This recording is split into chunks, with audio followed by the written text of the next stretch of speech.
banyak orang nunggu gitu ya. Ya. Kalau tadi yang saya ceritakan, misalnya kamu belajar ya mata kuliah yang mudah, kamu pelajari dulu sehingga kamu yakin itu kamu bisa, baru belajar mata kuliah yang lebih sulit. Supaya yang mudah itu bisa dapat nilai bagus, kalau misalnya dapat nilai jelek hanya mata kuliah yang sulit. Kalau kamu ngerjakan yang sulit dulu, belajar yang sulit dulu, maka nanti yang mudah ikut jadi nggak bagus nilainya, gitu kan. Itu nomor 2. Nomor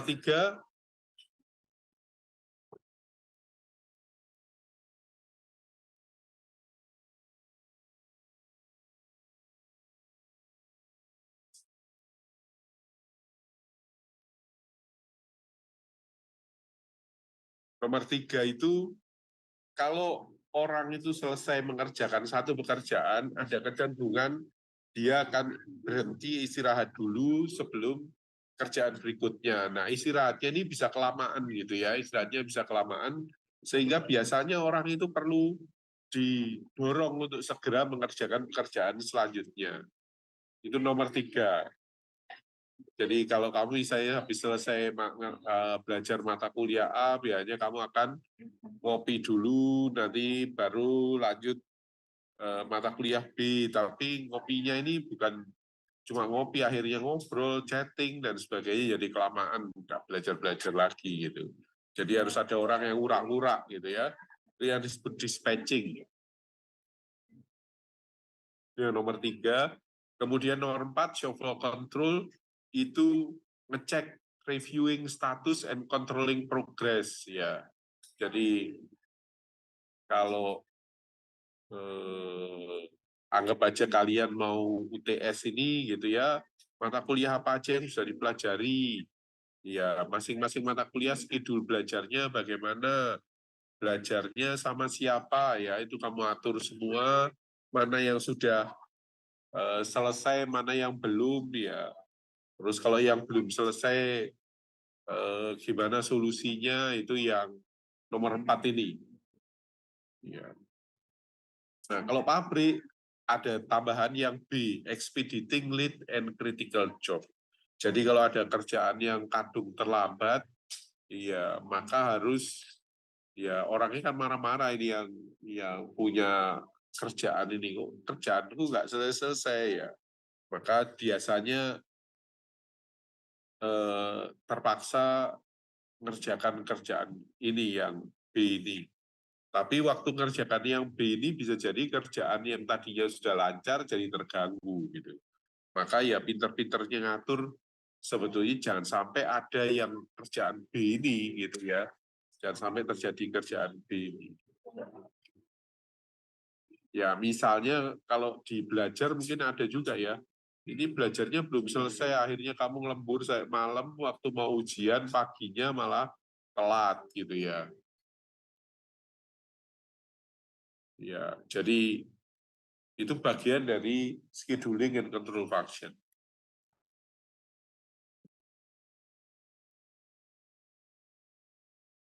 Nah, kalau di pabrik itu biasanya ada work center, terus ada supervisor, dan ada production control gitu ya.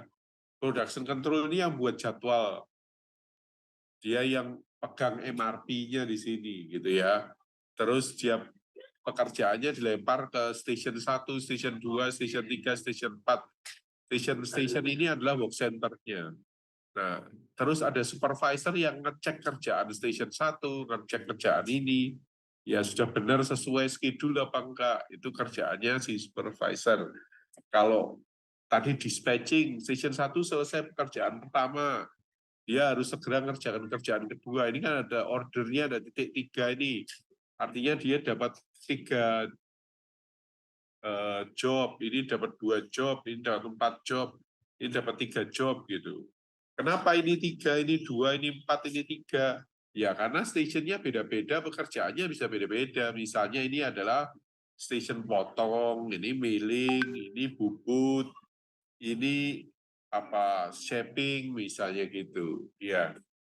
kalau di proses produksi. Jadi tergantung pekerjaan yang masuk, ada yang ininya banyak, ada yang bobotnya banyak, ada yang miliknya banyak, begitu ya. Jadi memang nggak sama.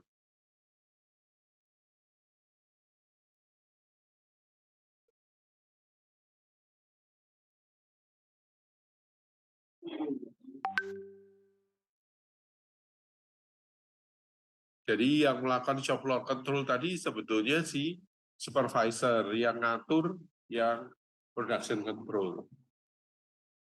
Tapi ya mereka komunikasi kalau kerjaan ini terlalu telat gitu ya, misalnya kerjaan ini terlalu telat, maka ya dia dikurangi kerjaannya mestinya, dipindahkan ke tempat lain gitu. Karena bisa jadi misalnya stasiun bubut itu nggak cuma satu stasiun, bisa 2 stasiun gitu ya. Kalau kerjaan bubutnya banyak, kalau stasiun 1 penuh, bisa di-handle stasiun 2 misalnya gitu. Bisa juga seperti itu.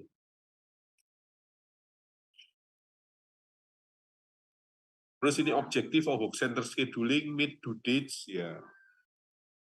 Jadi barang nih kalau harus selesai kapan, itu meet due dates.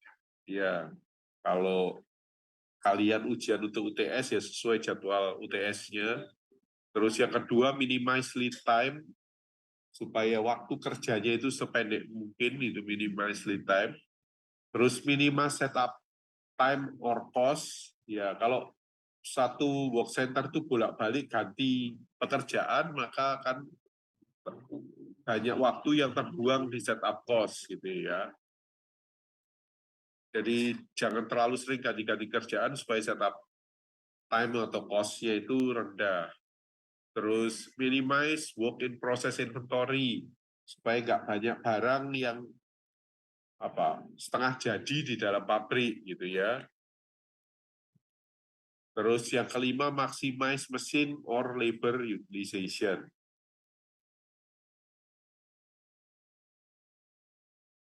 Ya, nomor 5 ini intinya supaya tukangnya nggak nganggur-nganggur gitu, dikasih kerjaan terus supaya nggak nganggur. Tapi sebetulnya kalau kalau target 1 sampai 4 itu tercapai, nomor 5 itu nggak tercapai nggak apa-apa sebetulnya. Karena artinya semua pekerjaan memang sudah habis gitu ya. Jadi bukan berarti untuk maximize machine or labor utilization mestinya bisa dikerjakan 1 jam, diolor jadi 2 jam, malah nggak efisien gitu ya. Jadi nomor 5 itu terakhir, artinya kalau 1 sampai 4 tercapai, sebetulnya 5 nggak tercapai, nggak apa-apa.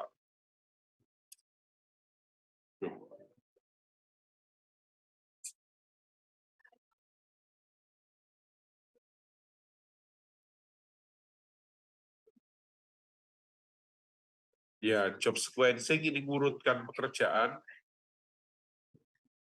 Sequencing the process of determining which job to start first on a machine or workstation. Priority rules adalah logic used to determine the sequence of job in queue. Ya, langsung aja. Ini adalah priority dari job sequencing. Ada first come, first serve, shortest operating time, earliest due date. Ya, first come, first serve artinya ya pertama kali datang, pertama kali dikerjakan. Itu first come, first serve. SOT itu yang paling cepat atau paling mudah dikerjakan duluan. Yang paling cepat selesai dikerjakan duluan. Ya, EDD mana yang harus diserahkan duluan, dikerjakan duluan. EDD. Nah, terus di belakangnya ada select time remaining dan sebagainya, itu sebetulnya itu priority rules kalau pabriknya sudah terlanjur kacau gitu ya. Sebetulnya kalau pabriknya belum kacau, kamu pakai SOT dan EDD itu sudah cukup. Dan yang paling powerful sebetulnya yang SOT itu, yang kerjaan mudah dikerjakan duluan.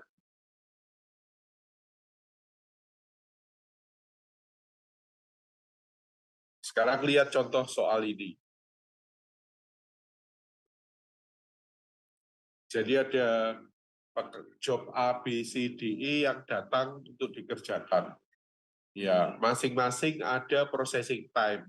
Itu adalah perkiraan waktu produksi yang dibutuhkan untuk menyelesaikan pekerjaan tersebut. Jadi job A diperkirakan selesai dalam 3 hari, B diperkirakan selesai dalam 4 hari, C diperkirakan selesai dalam 2 hari, dan seterusnya. Terus yang kanannya ada tanggal penyerahannya. Tanggal penyerahannya. Sekarang kamu lihat masuk akal atau enggak angka-angka ini? Ada yang aneh atau tidak? Pak, izin menjawab, Pak. Ya, Menurut saya ada sih, Pak. Menurut saya yang D, Pak. eh, kenapa yang di? Karena dia itu processing-nya, day-nya cukup memakan waktu, Pak, tapi depth-nya yang diperlukan itu tidak mampu untuk mengampu semua pekerjaan yang sudah ada begitu, Pak. Ya, sebetulnya ini yang terjadi di bagian penerimaan order. Jadi di bagian penerimaan order itu seringkali seperti ini. Jadi misalnya ada orang A ini orang datang bawa pekerjaan A gitu ya. Dia taksir pekerjaan ini selesai dalam 3 hari. Tapi kalau dia ngomong 3 hari, nanti dia khawatir ada orang yang nyusu-nyusu harus selesai cepat, nggak punya waktu. Akhirnya dia bilang, ini baru bisa selesai hari kelima karena masih ada kerjaan lain atau apa gitu. Si A kan nggak tahu ya, wis walaupun kerjaannya 3 hari, diserahkan hari kelima oke gitu. Terus datang orang B ini minta pekerjaannya bisa diselesaikan secepatnya gitu ya. Padahal si penerima order ini tahu tadi sudah ada kerjaan A yang masuk dan butuh 3 hari. Dia ngomong si B ke B ini paling cepat diselesaikan hari ke-7 ini Pak. Gitu. Waduh hari 7 sudah harus saya pakai. Tolong dikerjakan lebih cepat lagi gitu ya. Akhirnya tawar-menawar jadi hari ke-6 gitu. Hari ke-6. Ya itu dia sudah nyalai 1 hari ya kan. Karena AB itu mestinya 7 hari, dia sudah kurang 1 hari. Kemudian orang datang bawa kerjaan C yang cuman sebetulnya selesai 2 hari. Tapi dia juga kesusu juga ini. Dia juga kesusu juga sehingga ini bisa selesai kapan? Ini kan kerjaan mudah. Ya, terus nego-nego dia bilang ini lagi banyak kerjaan Pak. Ini harus baru bisa selesai di hari ke-9. Mestinya urutannya 9. Waduh kalau gitu ya saya tak pindah ke bengkel lain aja misalnya gitu ya.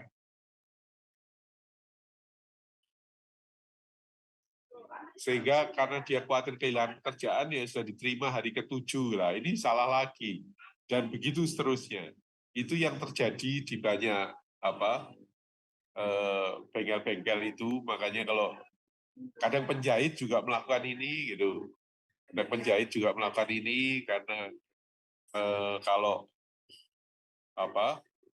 orang jahitkan baju nyusu-nyusu akhirnya dijanjeni tapi kenyataannya ya pekerjaan kadung diterima nanti diserahkannya telat gitu.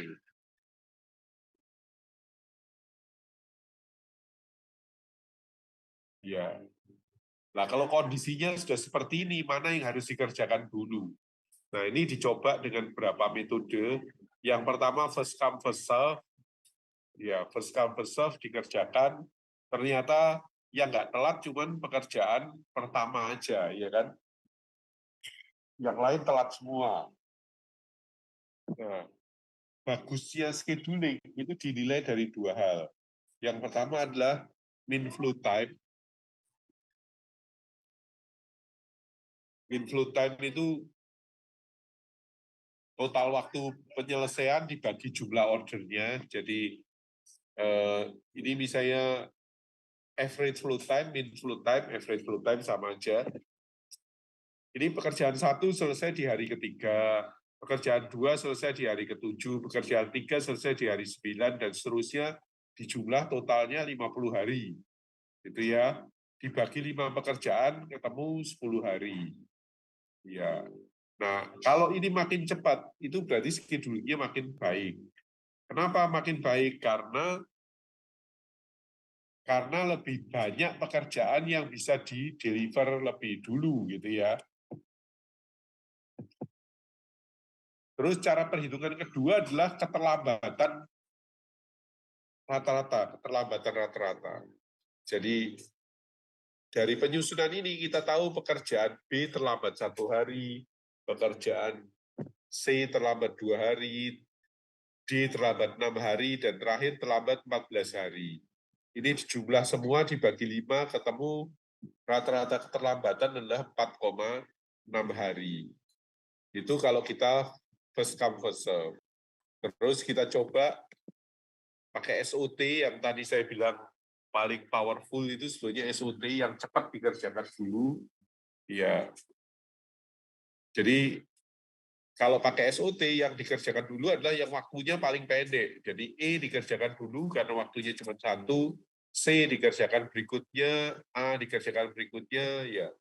Berdasarkan ini ketemu total flow time-nya 36 hari. Tadi 50 sekarang jadi 36 hari. Kalau dibagi 5 cuma 7,2 dan keterlambatannya rata-ratanya juga cuma 2,4 hari. Ya, pekerjaan 1-2 nggak telat, pekerjaan yang lain telat, tapi secara rata-rata dia jauh lebih baik daripada kerjaan yang pertama. Priority rules yang pertama. Yang berikutnya adalah yang earliest due date, yang harus diserahkan lebih dulu, dikerjakan lebih dulu. Ya. Di sini ketemu average flow time-nya 7,8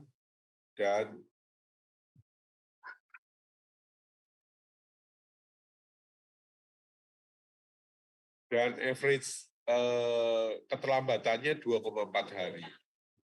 Nah, terus ini coba yang lain-lain, akhirnya di sini dibandingkan gitu ya, dibandingkan. Dari sini kelihatan bahwa yang paling bagus itu adalah SOT. SOT yang paling bagus, ya.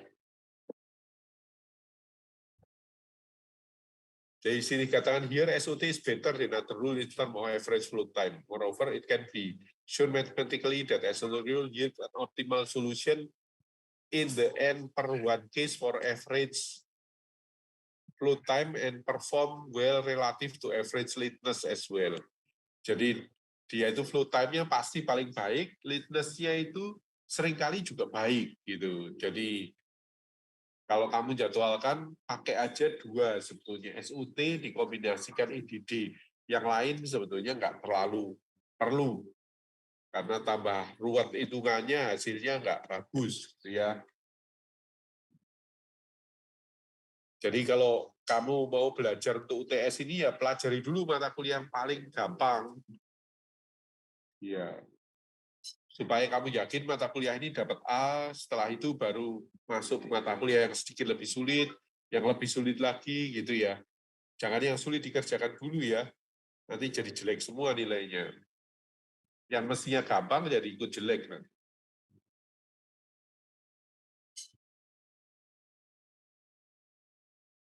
Ya, sekarang scheduling and job on 2 machine. Sekarang 2 mesin sekarang.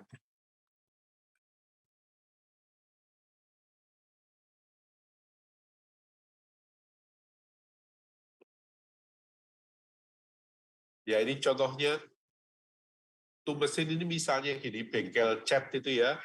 Bengkel cat itu mesti mobil yang dicat kan misalnya ketabrak, dia diketok dulu baru dicat. Kan nggak mungkin dicat dulu baru diketok, kan nggak mungkin. Atau kalau keropos dilas dulu baru dicat gitu ya. Jadi mesin 1 ini bagian las, ketok, itu mesin 1. Mesin 2 ini cat. Kita nggak bisa balik urutan. Mesin 2 dulu baru 1 nggak boleh. Gitu.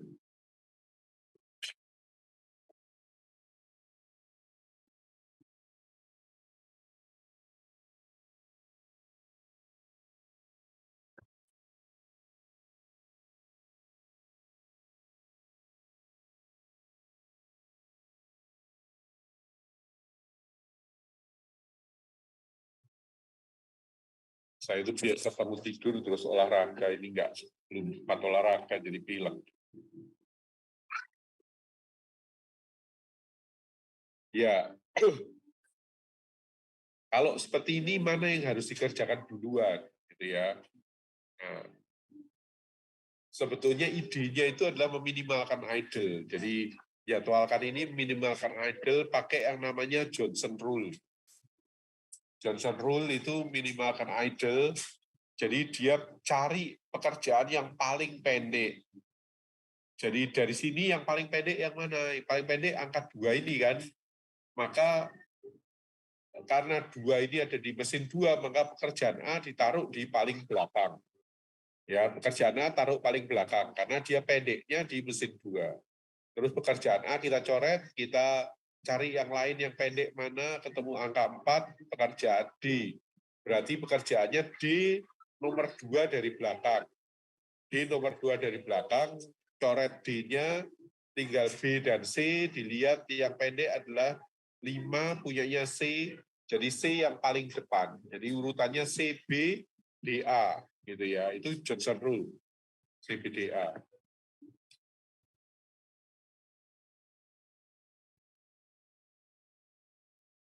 Ya, urutannya ini C, B, D, A. Nah, dengan cara ini, kita dapatkan pekerjaannya kalau di Toto itu seperti ini. Ya. Jadi, tidak ada idle di tengah-tengah sini. Atau kalau ada ini idle-nya jadi kecil gitu ya. Kalau ada, kadang walaupun pakai Johnson Rule masih ada idle, tapi idle-nya kecil. Gitu. Kalau kamu ngaturnya ngawur, biasanya ada idle di tengah-tengah sini. Ya idle ini misalnya begini. Pekerjaan job B ini lebih panjang daripada job C. Job B yang di atas ini lebih panjang dari job C di bawah, maka job C harus berakhir di sini, padahal job B baru masuk sini. Ini ada idle yang nggak bisa kita pakai di sini. Ya ini kan juga ada idle, tapi idle ini bisa dipakai dari pekerjaan sebelumnya sebetulnya. Idle ini bisa dipakai di pekerjaan berikutnya gitu ya.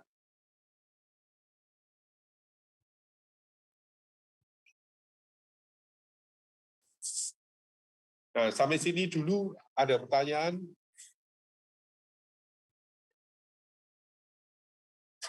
Ada. Itu jelas ya? Ada atau nggak ada? Sementara jelas Pak Wid. Oke. Ya wis sampai sini aja. Ya. Terus soal UTS, ya saya kemarin kan nggak sempat kuis ya. Jadi ini materi UTS-nya banyak sekali, mulai forecasting, aggregate planning, inventory control, MRP, sama sebagian scheduling gitu. Nah, karena banyak sekali kalau kalau semua diujikan bisa waktu ujiannya lama sekali dan apa nanti nilaimu juga jelek-jelek. Jadi bayangan saya mungkin UTS ini cuman saya buat soal sampai inventory control aja. Jadi UTS-nya itu cuma forecasting, aggregate planning, inventory control. Nanti setelah UTS itu akan saya buatkan kuis gitu ya. Saya akan buatkan kuis untuk materi sambungannya. Jadi MRP sama scheduling gitu ya. MRP sama schedulingnya saya pindah ke kuis saja. Begitu. Jadi kamu yang belajar 3 aja ya, forecasting, aggregate planning, sama inventory control. Oke Pak Wid, siap. Baik, Pak. Oke. Oke, kita akhiri kuliah hari ini. Permisi Pak, izin bertanya. Ya, Untuk ETS-nya nanti sifatnya open book atau open note atau bagaimana nggih Pak? open note paling. Soalnya kalau open book sama saya tuh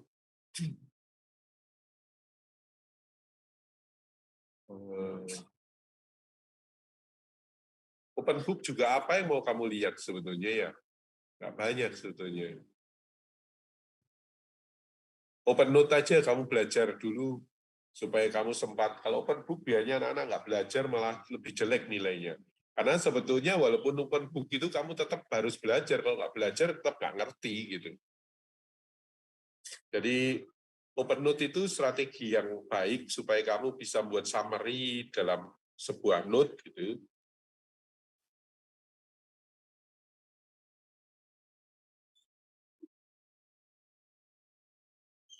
Selasa ya.